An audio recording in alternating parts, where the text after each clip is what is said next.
وللمزيد حول توازن التسلح في منطقتنا في ضوء صفقة داسو الأخيرة إلى مصر ينضم إلي من لندن السيد بن مورز المحلل الأول في قسم الدفاع في مؤسسة IHS جينز. سيدي، بداية كيف تصنف طائرة الرافال التي بعتها فرنسا لمصر ضمن المقاتلات من جيلها؟ The Rafale is a huge improvement on previous generations of fighter jets. The main thing being that it's the later version that the Egyptians might acquire is going to have probably have an AESA radar, and this is like moving from analog to digital, and it allows them to engage multiple targets simultaneously, and that's a huge difference. هل يمكن لصفقة واحدة مثل هذه أن تحدث نقلة نوعية في القدرة القتالية لجيش مثل الجيش المصري؟ It's certainly going to improve their combat capability. I think it not only improves their combat capability because the aircraft has a better engagement radar and has increased survivability because of its lower cross section. It's harder to locate for enemies. But the important new capability this aircraft will come with is the Black Shaheen missile. And this will allow them the Egyptian Air Force to engage targets 400 kilometers away. Previously, they could only engage targets up to maybe 10 kilometers away. So they can strike at targets at large distances at no great risk to themselves. هل هذه الطائرات تناسب نوع القتال الذي تخوضه مصر حاليا ضد المتطرفين في شرق ليبيا على سبيل المثال أو الإرهابيين في سيناء؟ Yeah, this plane will be a big improvement on Egypt's current capabilities when engaging in those areas.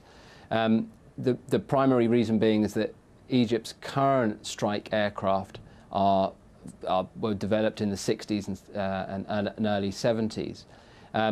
And so this is a very modern platform. It's designed to operate in high-risk environments, and certainly if it was to operate in maybe Yemen or Libya, where there could potentially be a high air risk threat, the Rafale can attack from much higher altitudes and longer ranges, reducing the threat or danger to Egyptian aircraft.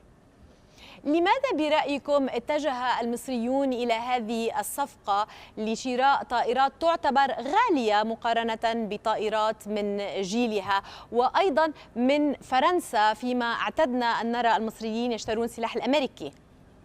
They went with the Rafale and Dassault because Dassault currently has a production gap which they need to fill. So I imagine they gave the Egyptians a very good price.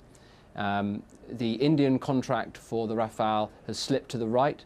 So over the next couple of years, Dassault have production slots which were meant to be filled by India and previous to that the French Air Force, which are now empty. So they can deliver these aircraft quickly and quite cheaply. And not only that, but the French have sugared the deal by offering this long-range standoff cruise missile, which the Americans have yet to the Americans have never supplied a cruise missile technology to the Egyptians, and due to various technological export restrictions, this seems unlikely in the future. So France was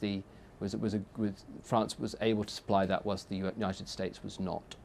بهذا المعنى هل ترى بأن هذه الصفقة ستفتح لداسو إمكانية عقد صفقات أخرى في المستقبل القريب؟ Certainly, it does help if you have managed to successfully export your aircraft.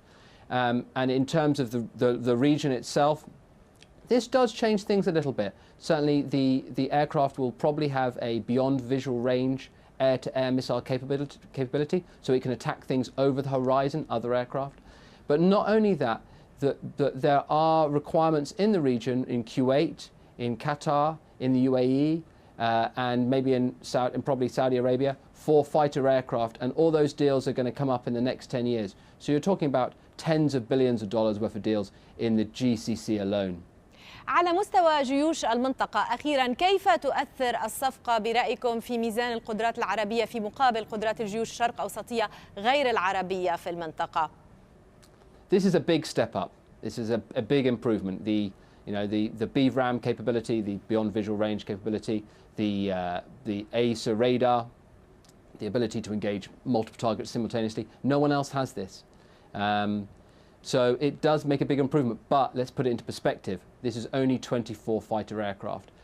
Egypt, for example, has over 200 F-16s, Block 40 and Block 50 models, which are fairly advanced, especially the Block 52s. So Block 52s they have.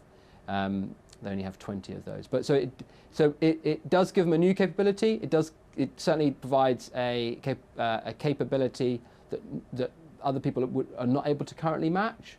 But it's in terms of numbers, it's a relatively small number. من لندن السيد بن مورز المحلل الأول في قسم الدفاع في مؤسسة IHS جينز، شكرا جزيلا لك.